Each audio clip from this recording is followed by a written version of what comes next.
Hello and welcome to the Inside Hour. I'm Dr. Len Horowitz. And I'm Sherri Kane. We come to you every week on bbsradio.com, and this week we have an extremely special guest. Sherri, just share a little bit about our sponsors, and then let's get to our special guest, Jane Burgermeister from Europe.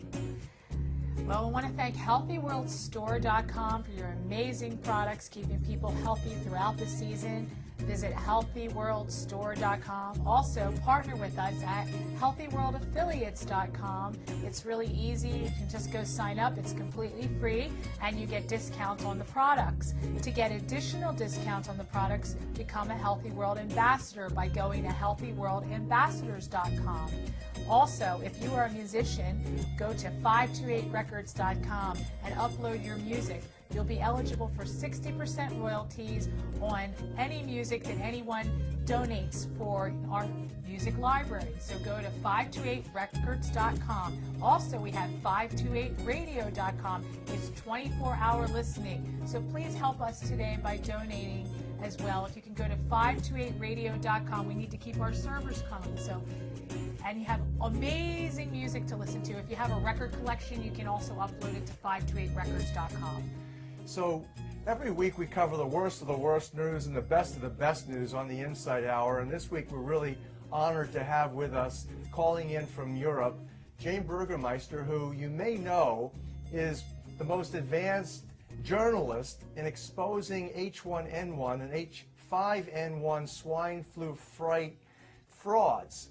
And Jane, like yours truly and Sherri Kane, has experienced a number of the goons, if you will, the trolls that have tried to defame her, and yet she has stood very, very courageously, continuing to advance her outstanding journalism, covering as a whistleblower from Europe what is taking place in Europe concerning bioterrorism, biological weapons of mass destruction, and in fact the white-collar crimes and criminals behind these frights.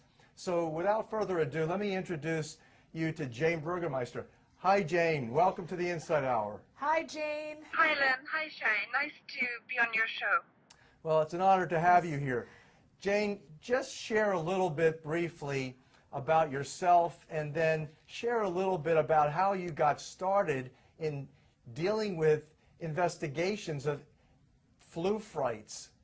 Yeah, well, I was just a regular kind of small-time reporter working for medical journals, including the British Medical Journal and Reuters Health and The Scientist here in Vienna, Austria, and I'd moved on to actually renewable energy when in 2009 I happened to find out that Baxter had contaminated seasonal flu vaccine with the deadly bird flu virus in its facilities here, and nearly triggered a global bird flu pandemic. So when I found out that information, I realized that must have been virtually for sure a deliberate attempt to start a pandemic, and I filed charges in a desperate effort to stop this happening again and to instigate an investigation. And that's how it all started, Len. In 2009, just a few days after I filed my charges, the swine flu pandemic hype began in Mexico, also not so far from a Baxter facility. And by then I was aware of this whole machinery of forced vaccinations in the background, coordinated by the World Health Organization. I'd become aware of just how bad the pandemic vaccines were. And I started to warn people that if there was a pandemic emergency declaration by WHO, they could be even forced to take these very damaging vaccines. And then, as a result of you reporting, what happened? Well, I mean, same kind of things happened to me as I guess happened to you. I very soon lost my job. I was told it was a breach of confidence after I'd gone on coast to coast to give this information. I'd lost my little job as a renewable energy correspondent. And I was just smeared. The internet was filled with all these sort of rumors about Michael Jackson and smear campaign against me instantly. Up to then, I'd only been present in the internet with my little science reports, but within a couple of weeks, the internet was flooded with all this kind of, frankly, rubbish about me, so nobody could find my credentials.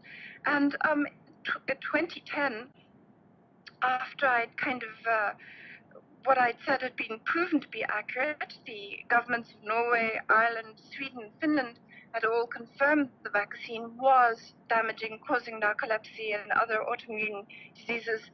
3 attempts were made to psychiatrize me, so all of them failed. But it was a very, very unpleasant time for me in 2010.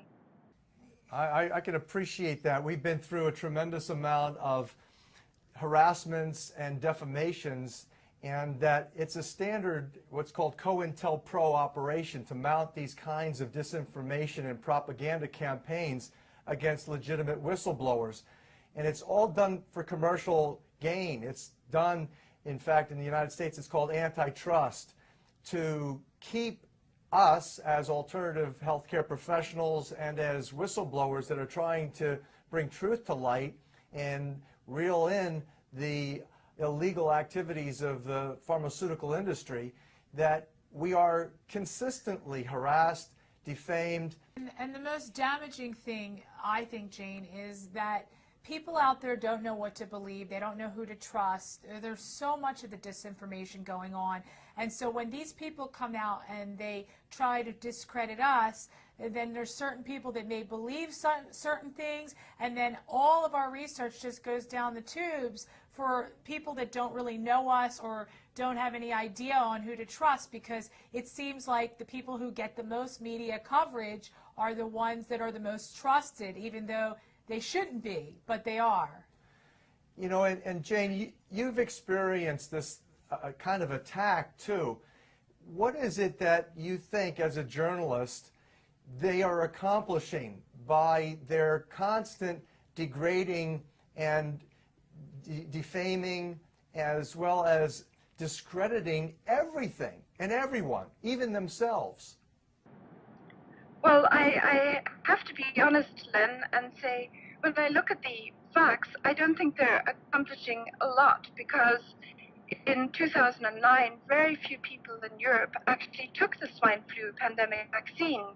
I think it was 3% in Austria, about the same number of people who took it in Israel, 1% in Italy and Spain, and about 6% in France and Germany. And these are a very tiny proportion of the overall population. So astonishingly, people were willing to look at the facts, at the evidence, the documents, listen to people like us. In spite of the incredible propaganda and hype coming from the mainstream media and even parts of the alternative media. So I think that if you look at it from that point of view, we have been incredibly successful in protecting lives, in helping people to become aware of a very real threat to their health posed by these vaccines. And of course, Big Pharma has lost billions through this failed pandemic vaccine campaign, lost its reputation, and is extremely angry with people like myself and yourself, and have redoubled and tripled their efforts to eliminate us and marginalize us. And I don't think it's working. I mean, it's personally extremely unpleasant to experience it, but if you see the effect it's having on people's actions, it's definitely not working. I agree, and those people that they're sending really discredit themselves. If you look at any of the people that they've sent to try to come up against us, all of them have not been credible themselves. So if you start to look at that, now if you have people like Alex Jones, for instance, out there who are attempting to discredit us, if you look at someone like that out in the media, there are people that tend to believe what he says just because he has a louder voice. He's over more networks. But once people start to research the truth, they realize that they can't trust him at all. And so that takes a little bit of research on people's part. A lot of times people just don't spend the time to do the research. But you're absolutely right, Jane. The swine flu fright was not successful. Their marketing campaign was not successful in 2009. And I know that they're coming back now, again, as I understand, with another campaign. Is that correct? That sure does seem to be the way, Sherri. And once more, Alex Jones is playing a role in hyping this virus as he did in 2009. Back then, he was saying on his radio show that he would go and hide in his ranch if this bird flu virus escaped. You know, he was really fear-mongering and scaremongering, and he played down the danger of the vaccines and has continued to do that. He didn't invite very, very effective critics of the vaccine on InfoWars, and a member of Alex Jones's team just didn't ring us and then lied about not ringing us and the reason why the interview couldn't go on air. And if you follow his way of reporting the pandemic, basically he just rode the wave that had been created by the alternative media. He linked, for example, to my website, The Flu Case. He took my audience, and then he just brought this audience to believe that certain figures like Wolfgang Wodak and the Pace Inquiry by Paul Flynn were really the spearhead of the criticism of the pandemic vaccine campaign. He channeled them in this direction, but at the end of the day, what happened with Pace, the Council of Europe inquiry, was a dead end. It didn't address the issue of the pandemic damage at all, and it didn't address the issue of force, the quarantines, the restrictions on our travel, the suspension of our rights, which are all part of the US pandemic plan and European pandemic plans. And that's why we're back to square one. That's why 3 years after this horrifying, damaging vaccine campaign, we could once more face the same danger as 2009, and Alex Jones is once more hyping this new bird flu virus. Right. It's because he doesn't offer any solutions. And if you tell people, hey, you know, the vaccinations are bad, this is what's in them, this is the side effects, just don't take them. Do your research. But he doesn't do that. And I can figure out why he doesn't, because Len and I were on Jesse Ventura's True TV about 2 years ago. We were on there for the Gulf oil spill disaster. And I know that the producers, while we were on the set, they told us, you cannot talk about Big Pharma, and they told us you could not talk about Goldman Sachs. And we said, well, Big Pharma and Goldman Sachs are a big part of the research we did on the Gulf oil spill. Well, they said, sorry, those are our sponsors. So if you know that Alex Jones also is very close with Jesse Ventura and that team, he's always on his show, it would make sense that Alex Jones would also have Big Pharma as his sponsors as well. Which is one of the things that we actually proved. We showed you that one of Alex Jones's sponsors, which is a competitor for OxySilver, which I still hold as the world's most powerful silver hydrosol. It's the most advanced because it increases the resonant energy of the healing vibration of all nature, is 528 hertz frequency. Ultimately, he was taking money as he was banging Homeland Security and FEMA and the officials therein. He was actually taking money from corporations that were having these individuals, most advanced medical personnel, including the Surgeon General of the United States, involved in the board of directors of the Clifton Mining Corporation that was advancing what was called SilverSol. So we have a silversolfraud.com, this whole saga depicted and evidenced materially, where we show you that he's on the take from Big Pharma sponsors and banging Big Pharma and Homeland Security in the process. So that was one of the things that concerned me. The other is this issue of where Alex Jones has his critics, and those who have been attacking us have their critics. We have our critics, and ultimately it's a psychological operation because it really discredits virtually everything and everyone. So even though we did a great job in alerting people to the H1N1 swine flu fraud, and even though we diminished significantly the numbers of people who were going to get intoxicated and depopulated from vaccinations, still, they're still on a roll. They're coming back again with additional bioterrorist threats. Their media has been in place to continue the facade and the charade, and ultimately there's so much disinformation out there and so much discrediting that's going on that it seems to me that you have to be a pretty solid and staunch investigator to continue to dig and find out these truths and then know who to trust, and then basically because of that save lives. Well, the mainstream media is really covering it up. For instance, the HPV vaccine that's killing a lot of young girls. A lot of people don't know that they're killing a lot of young girls with this vaccination, and the reason why they don't know it is because it's not reported on the mainstream media news. That's because the mainstream media is also sponsored by Big Pharma.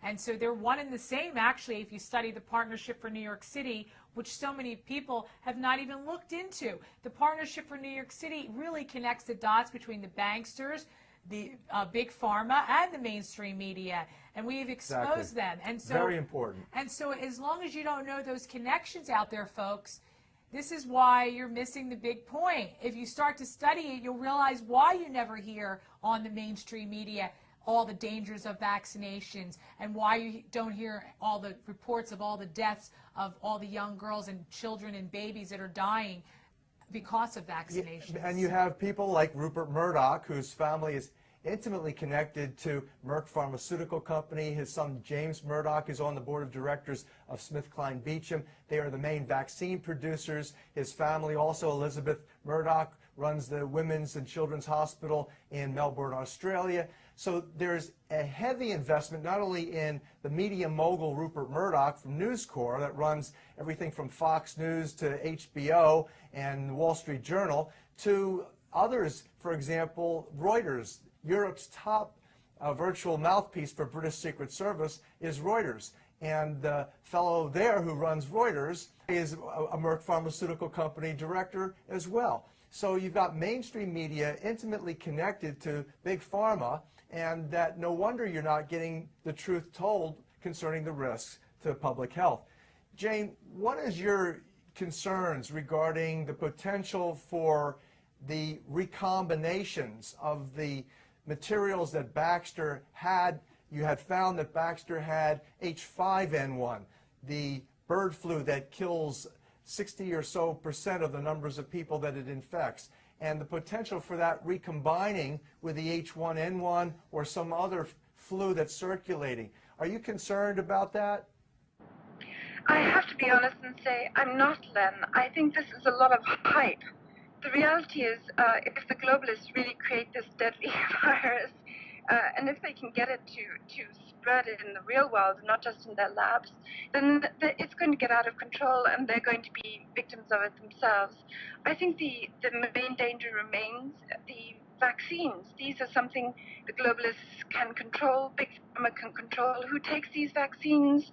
They can control the amount of damage done by them. And what they want, I think, is to repeat the 2009 scare and just find or trigger an incident which will persuade people that terrible pandemic, there's this deadly virus circulating around the globe, and they need to stampede and get the vaccine. This is what they tried to do in 2009. Thank heavens it failed. We now see the damage in Europe.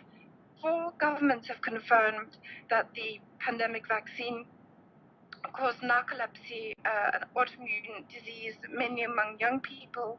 50,000 young people in Germany are supposed to be affected, according to a report in Die Welt. Every 6th one is a child. The average age is between 15 and 25. So we're seeing how young people are the ones who are suffering most from this pandemic vaccine, as predicted because of the way it behaves. These reports are hardly appearing on the mainstream media. They're not appearing on the Alex Jones show.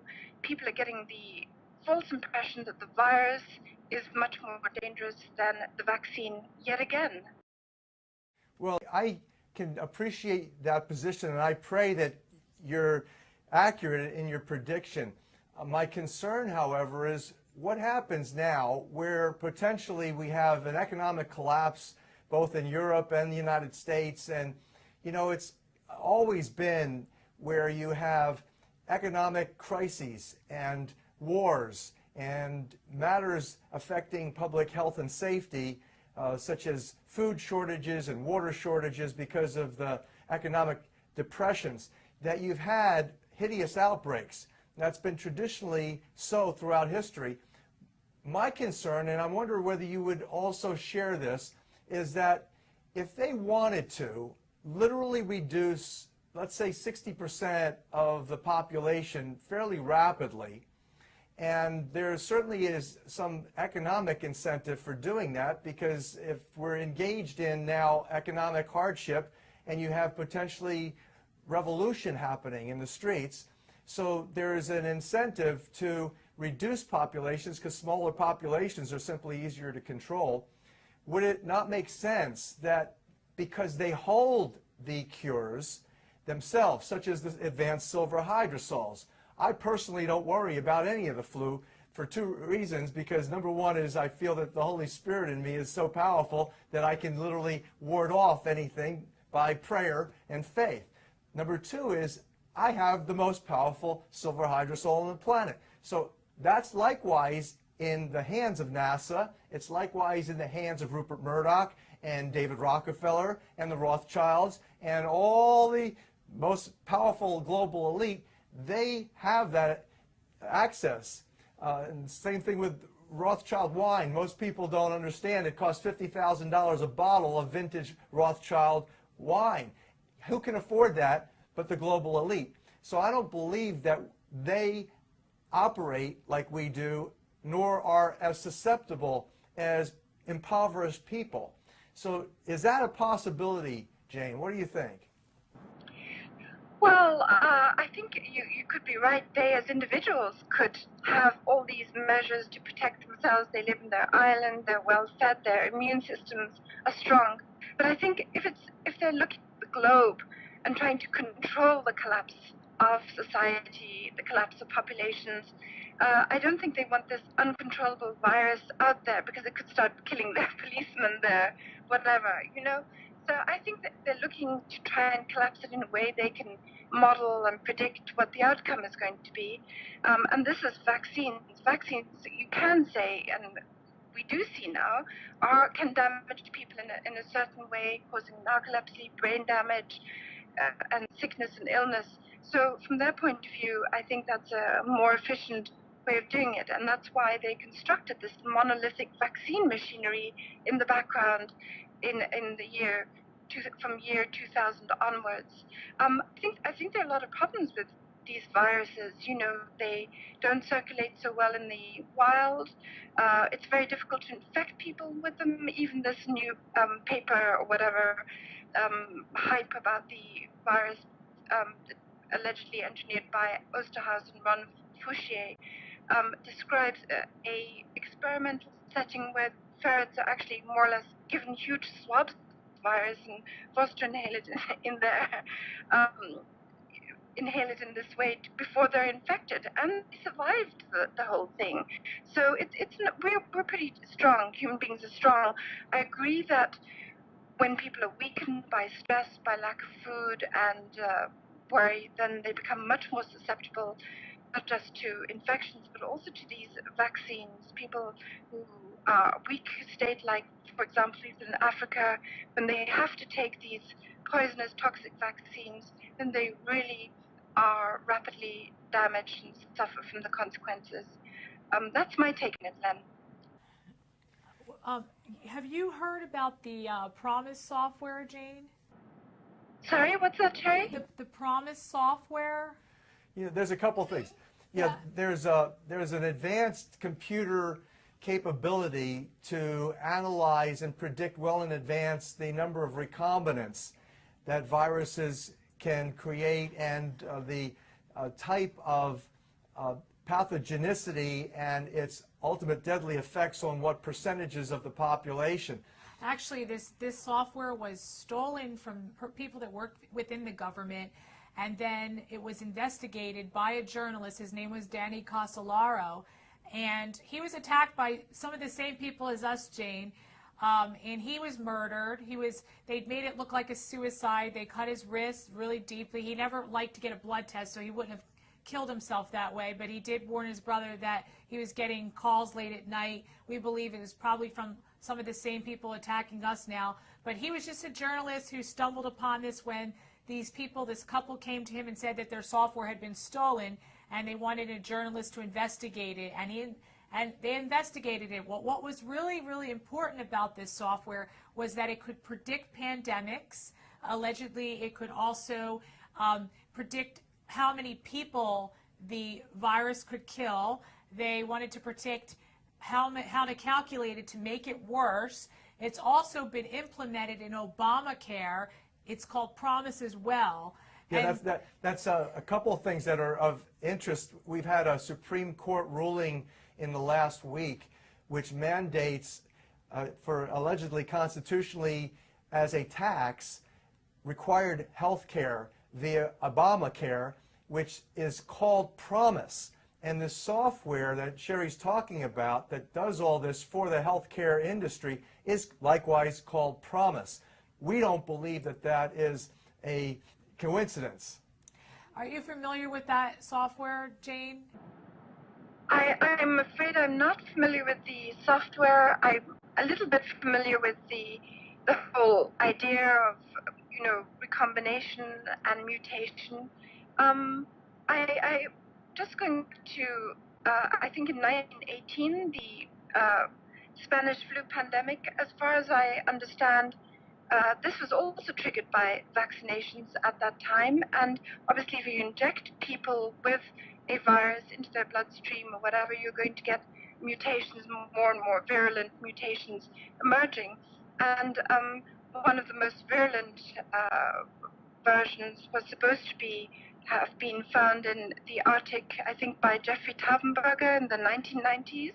He was a US bioweapons scientist who went and dug out the body preserved in the ice of a victim of the Spanish flu, and he took a portion of her lung tissue and tried to reconstruct this virus. And this is supposed to be the deadly bird flu, the swine flu, whatever. But the reality is they don't seem to be able to get this virus to work. Look at 2009. The swine flu killed, according to the World Health Organization, just 18,500 people. Now that is tiny in comparison even to the number of people who die from the seasonal flu every year, according to the World Health Organization. So their virus was, thank heavens, a flop. I'm sure they would have wished it had been virulent and created more of a scare or whatever, but they failed. And now what seems to be happening is that the big pharma has got control of the World Health Organization's early warning, pandemic lab systems.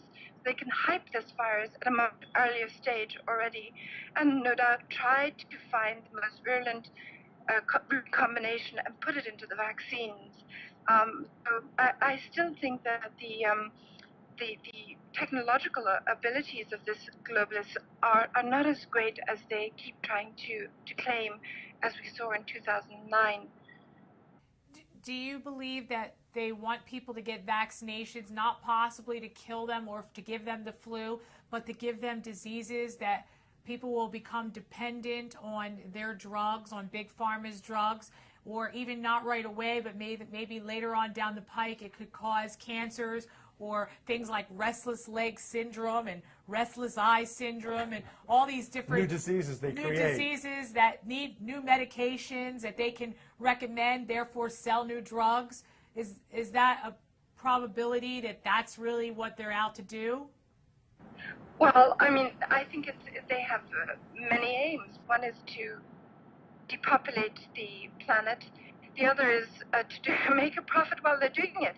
And while they are making money out of selling now the drugs to cure the narcolepsy that they caused among so many young people in Europe through the swine flu pandemic vaccine. Thousands of young people now have this brain disorder, which means they can't regulate sleep and waking hours, and they need drugs to keep them awake. And this is more money for the pharmaceutical companies. And this is just one disease caused by the swine flu vaccine. There are many others that haven't been publicized or recognized yet. And I'm sure there's going to be an enormous increase in the number of people with cancer and various other diseases as a result of this vaccine, although relatively few proportion took it.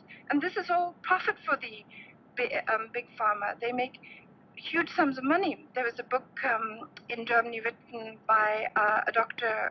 Frank, I think his name is, describing how Big Pharma is constantly lowering the criteria for blood pressure, for this, that, and the other, in order to sell people drugs which are actually harmful. So it's a gigantic multi-billion-dollar scam for them, making people sick and ill.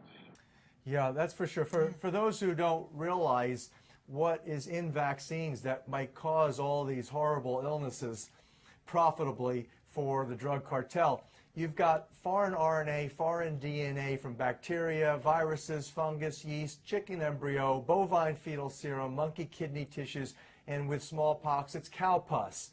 And those are the active ingredients. The passive ingredients include the petrochemicals that include also the heavy metals, aluminum, formaldehyde, formalin, MSG, monosodium glutamate, that causes people to have vasospasms and headaches. You have also these other ingredients besides squalene, which was associated with the chronic fatigue immune dysfunction syndrome. You had nonoxynol 9, which is a spermicide, which is credited in many areas by many researchers as being associated with the sterilization of human beings. So this is the challenge that we have with untrustworthy vaccinations. And I'm also concerned, Sherri, and I know you are too, what the legislation that was just passed here in the United States, or actually the go-ahead for the legislation by the Supreme Court, deals with vaccinations as well, although very few people are talking about it, including the injection of a microchip. Sherri, what do you know about that? Well, the new Obamacare health care, which is going to become mandatory, that everybody gets health care, it's going to be really bad for a lot of reasons. Not only is it really bad because they're really making you become dependent on them for how you live your life and your health, but also employers are going to have to supply all of their employees now with health care, and a lot of people, more people are going to be losing their jobs because employers are going to say they just can't afford to supply health care for everyone. But what's really scary about this Obamacare more than anything else is what's next down the pike. It's now mandatory that you need to get health insurance. The next step is the RFID chip that they're going to be putting in your finger underneath your skin somewhere, that's going to really hold a lot of valuable information pertaining to you, like your whole entire health history, your bank accounts, your practical life. Whatever you're doing in your life is going to be recorded. Your worth is going to be in this chip. And so this is some way that they can control you, and then from there they can really get control over a central computer system, and they can send you frequencies and do all kinds of things that can harm your health where you get really, really sick. So there's another way for them to be able to control us through having this chip, which, as everybody knows, a lot of people are getting their pets chipped. Well, imagine now people being chipped, and I'm sure there are already some people like that. This is what's happening right now in the military. The big hype in the military arena is chipping the soldiers so that they can track the soldiers and follow them when they're in danger, and allegedly retrieve them if they become endangered. So this is something that is advancing. Jane, do you know anything about the microchip? And VeriChip, it's called, is the company that produces them, and they're small enough to be injected via vaccinations. I just know that that was also part of the swine flu vaccine campaign, as far as I could see, that this vaccine was supposed to be administered with special needles, which all had their own barcode, and so they allowed the authorities or the database to see who had got what vaccine or which, because these needles were unusually large, and many people thought that they had a chip within them. Certainly the computer database had been so arranged that they could have kept all the information about who had got what chip during this pandemic vaccine in a central place. So I think you're absolutely right. That's an ongoing agenda to try and chip us all. Here in Austria, dogs are chipped. Every dog owner has to have a chip. And so in Switzerland too, I think this is just, they're trying to now transfer this to human beings. Mm-hmm. Exactly. They have that same thing here, and the only way not to get your dog chipped is for the dog not to have a run-in with the Humane Society. We had actually a little dog that ran away, and I went to look for it, and it wound up at the Humane Society, and it was only there for about 5 minutes when I went to see if it was there, and they told me, well, yes, your dog is here, and you're just in time because we just gave your dog 9 vaccinations and a chip. And I'm like, geez, you guys waste no time. You know, this, yeah. It's serious. Remember that happened? I do. It's a sad and sick thing. It's just, I mean, it's awful. They waste no time in getting your animals chipped and vaccinated, just like they do with people. It's going to come down to the same thing, and every child that's born is going to have to be chipped. And that's what it's going to come down to. That's why it's best not to have your child in a hospital anymore. Do it at home. And birth certificates, I don't even think you should get them, because if you get a birth certificate, then next thing you're going to have to get the chip as well, because they won't give you the birth certificate unless you get the chip. Things are becoming extremely fascist here in the United States, Jane. And what we've been actually discovering as a result of doing research for our litigation that includes the co-defendants Alex Jones and David Icke. I'm sure you know David Icke from London. The reality is that Google, which is one of the co-defendants, and SoftLayer, these are the 2 largest ISPs, or internet service providers. These guys actually have a hideous history of supporting neo-Nazism and fascism and terrorist organizations. And what we've discovered over the last several days in researching is that Google actually has in place the types of computer data collection, such as what is called the spiders that go through your computer, jump off of spam mail, and go through your computer and actually report back to the central database everything that you like. All of your past history in searches is accumulated.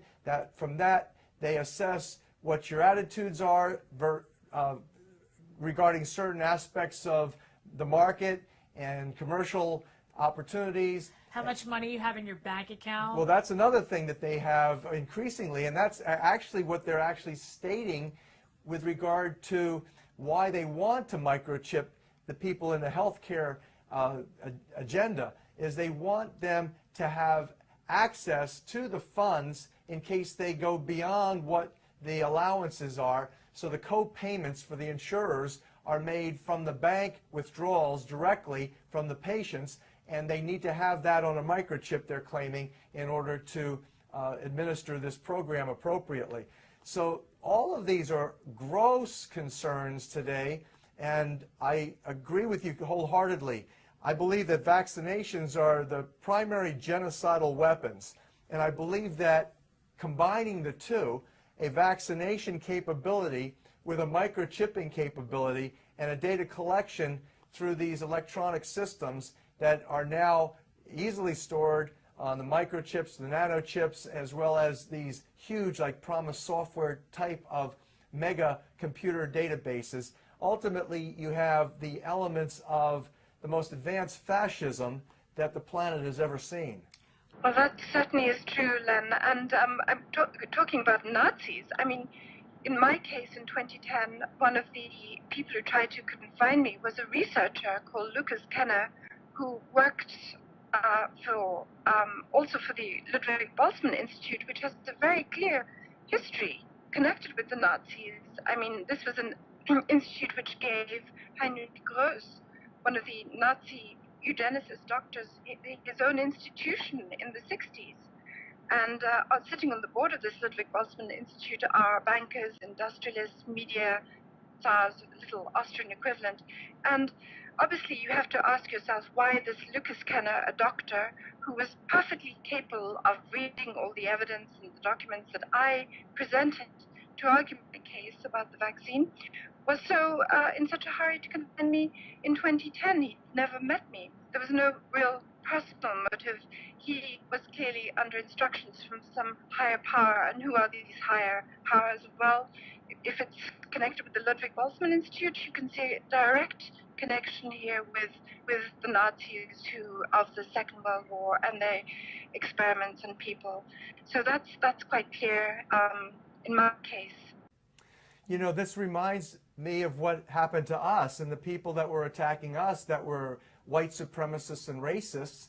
And one of going them was back, attacking her, actually. One of the Nazis was attacking well, let's Jane talk as about well. that in a second. I want to just mention historically that the evolution of the Nazism and the racial hygiene program started in New York at the Cold Spring Harbor Labs, funded by Rockefellers and Rothschilds and the Carnegies and the Vanderbilts. The very wealthy had a desire to reduce populations of immigrants that were risking labor unions and strikes. And so that this was very important. They advanced genetics and biological weaponry as one of the capabilities for reducing those risks to the status quo.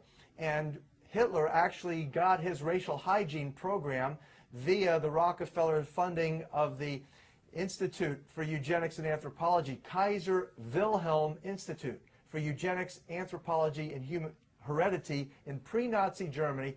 And today in the United States, in the newspapers today that are talking about the new Obamacare, the principal promoters are the officers of Kaiser Permanente, which in the United States is the chief vaccination testing facility for the global drug cartel.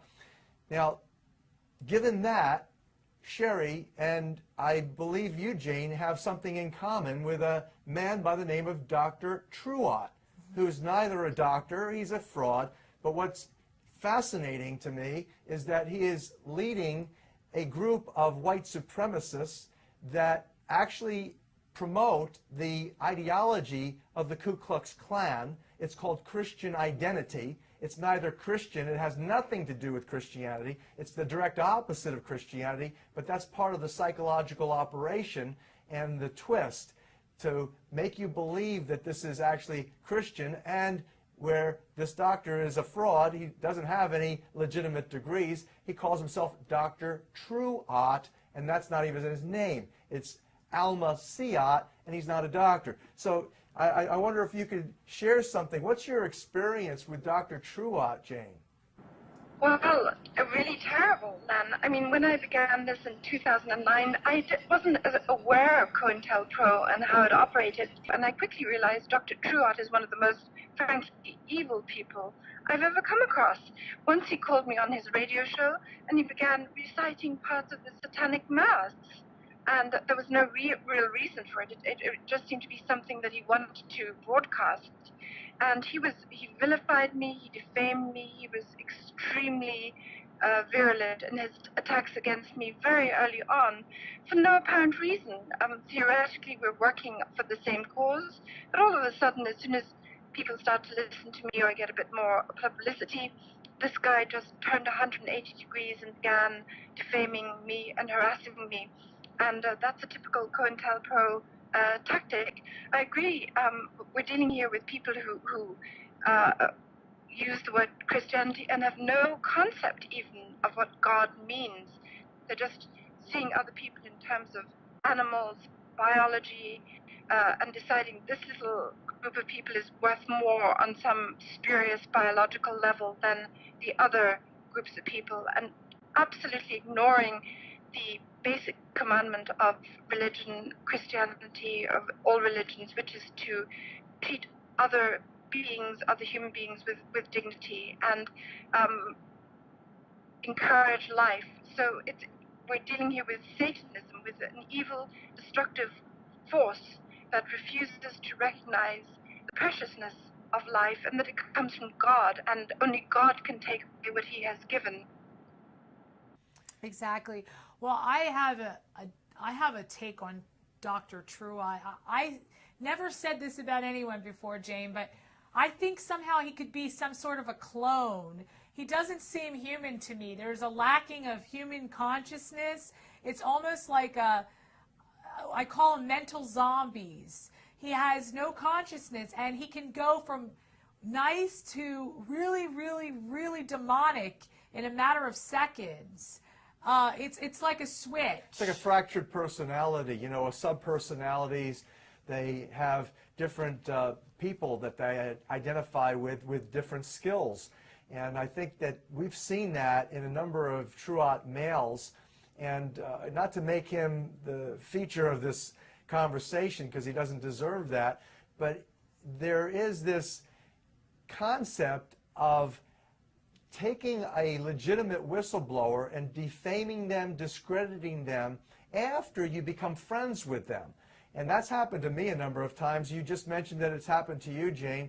And I think that that's part of the agenda, is the infiltration of the organizations that are making a difference on the planet, as well as the infiltration of whistleblowers and leaders, activists that are making a difference and telling the truth that the big pharmaceutical companies don't want to be told. And that's a big signature of COINTELPRO, is the lies that they create. And that's what this Dr. Truott did with you, Len. He created a bunch of lies. You didn't even know him, and he created them. Yeah, actually, Jane, now recall, you were actually sucked into this whole scam of me allegedly being a Knight of Malta. That was a creation, actually a co-creation between Dr. Truott and this fellow Greg Zemansky, alias Eric Samuelson, and that they did that to discredit me among the fans that I had in the Patriot community. And they wanted to separate us from, or Len from you, Jane, because the work was so similar, and you guys together, aligned, were just way too powerful for these globalists to have to deal with. And so what they do is they send these minions, these low-life, grassroots, wannabe activists to come in and try to separate, divide, and conquer the people. And that's exactly what happened. It was just, you know, unfortunately, it was unfortunate that that's what they did to, you know, our relationship when we were starting out in the beginning, Jane, but then we realized it together, like, oh my God, what's going on here? You know, this is what's going on. And, you know, as soon as we did, it was like, you know, then it was all brought into the light. But this is how they operate, and they've been doing this for a really long time. I mean, we're not the only victims. We talk to other victims all the time of the same group of people, maybe, you know, not exactly the same names, but the same organization that was started under J. Edgar Hoover, under Ted Gunderson. Ted Gunderson worked under Hoover and then created this COINTELPRO movement. The Church of Satan. Ted Gunderson is married to Diana Rively, the ex-wife of Anton LaVey, who started the Church of Satan.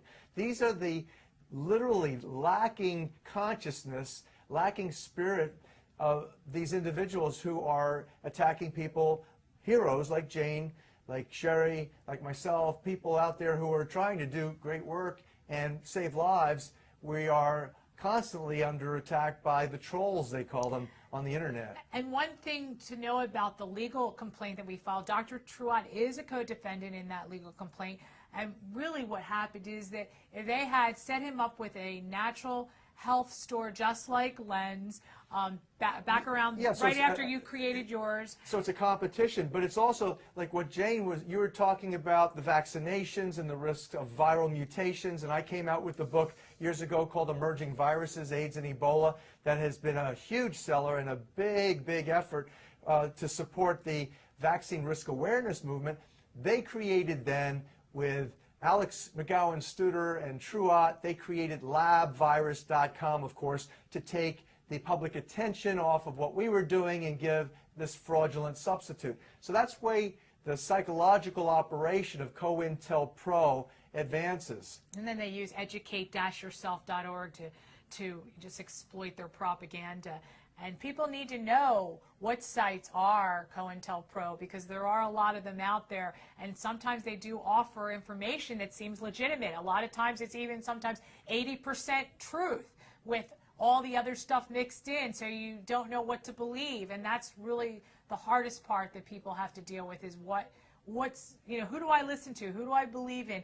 Don't believe in anyone. That's what I say. Just go and do your own research. Take the information that you have and find out the facts through doing your own research. And that's what we do, and that's what we've done. And I know that's what Jane does as well. Yeah, I mean, certainly I learned a lot through this whole campaign, and I was a victim, as you say at the very beginning, of Truott's scams. He presented himself as a friend, as a reliable person who was able to tell me who was working for COINTELPRO, and he singled you out, Len. And it took me a lot of time to realize, well, it didn't take me that long, but that you were actually doing good work. And for me, that is the bottom line. Who is actually doing good work, protecting people's lives or whatever, and that's the criteria I judge them by. And true art is just destructive. He just creates these mirror sites, these shadow sites to deflect attention from your work. He immediately defames you to anybody who emerges on the scene and who could be a potential ally. He doesn't do anything constructive, true art. He's always in the limelight. He's promoted by this network of alternative radio shows, Bill Deagle and so on. And so he gets a lot of attention he wouldn't get if it was just a question of looking at what he actually does contribute to the cause of informing people. Exactly. And Bill Deagle, by the way, works very, very closely with True Art. He actually, when they go and they do the little smear campaigns, we notice that they call it the Deagle team when they're putting out their YouTube videos that try to exploit, or smear us. So I know that they work very, very close together. They interview each other all the time. And if you ever listen to their shows, a lot of it is just a lot of like mumbo jumbo mixed in with some facts or some truth, and it just gets really boring very quickly. But you're right, this is a group of very, very evil people, Jane. Dr. True Art is probably, I would say, and I've told this to Len before, he's got to be the top of the list to me as the most evil person maybe I've ever come across. And Jane, like you, I was a victim of the same type of manipulation. I was good friends with Ted Gunderson. I had no idea he was involved in the child sex trafficking network and the human slavery and the drugs for arms operations that were ongoing under the Bush cartel. I didn't have any clue he was a double agent, and I thought that he was my friend, and I believed a lot of what he told me. And gee whiz, it's so sad that we have infiltrated into the activist organizations these trolls. Yeah, well, I mean, it's all about lies and deceiving people, deceiving them through the mainstream media, deceiving them through this false flag alternative media, and deceiving them even in their personal relationships. It's deceit, lies, and fraud. And I think we're moving through a phase in human history where all these layers of deceit are just being stripped off, and people can see more and more the nature of how our political and financial and medical systems are working, that they're based largely on lies and on force. Obamacare is all about forcing people to take medical products that they wouldn't take of their free will because they're just not proven to help anybody. So it's a terrible period in our history. I really hope, and I do see a point of where we're getting clearer and clearer about what's going on, and people are making sensible decisions. I think it's going to come to a big conflict, and eventually humanity will be released from these chains of lies and delusions. Yeah, we were talking about that today, actually, on an earlier radio show. The opportunity exists for people who love the Creator and love Jesus, love Yeshua from their hearts, this whole connection of divine community where we are brothers and sisters of the divine family. And the reality is that there's protection in there. And this whole lying and deceit and deception and illusions that are created by media manipulations, we have to see that as virtually satanic. And there's this great spiritual warfare going on between Creator and Satan in the spiritual realm that's here manifesting in Babylon, if you will, on the physical realm. And that we believe, like you, that as we advance now, as we get rid of these layers of deception and the deceivers, and they're exposed, then ultimately we can realize that the primary and fundamental protection lies in this divine relationship that we have, most powerfully implemented in our lives through faith, through prayer, and through community collaboration such as this now, where we can come as brothers and sisters and say, hey, look, we were fooled in the past. Let us not be fooled, present or future. Let us get together and let's see how we can do something significant for humanity, saving lives with the truth and giving alternatives to the poisons that are being advanced under the guise of public health. Jane, don't you, and I know you agree with me on this one, is don't you think that there's a lot of people out there in the truth movement right now that people think they are like us, or they're working for the same, agenda of really helping people and really wanting peace on earth? They seem that way, but they're really not. They're the deceptors. And so sometimes people will come to us and they'll say, well, why can't you all just get along? They're actually saying the same exact things as you say. And we say, yeah, they are, but you really have to look at what else they're not saying, or you have to look at them not offering any solutions, or there's never any light at the end of the tunnel. I mean, there's a lot of factors to look at when people come to us and say, why can't you all just get along? And that sometimes upsets me when they say that, and I know it shouldn't, but I think a lot of times people are saying it not because they're working with the other side, but because they're just completely ignorant to the fact that not everybody, even though they seem like they're like us, they're not working for the same agenda. Very true, Sherri. I think that the globalists know that most people like harmony. They like the idea of people getting along and having a relationship, and they become instantly disturbed by quarrels and arguments, and they switch off. So if they can create an environment where people like True Art suddenly turn against me, or persuades me, manipulates me to turn against you, and others become aware of all these disturbances, they switch off. They've deflected the attention from the facts and the documents to personal relationships. They've made people feel uncomfortable, disconcerted, and they're blocking their communication channels. So I think that's a tactic they use all the time.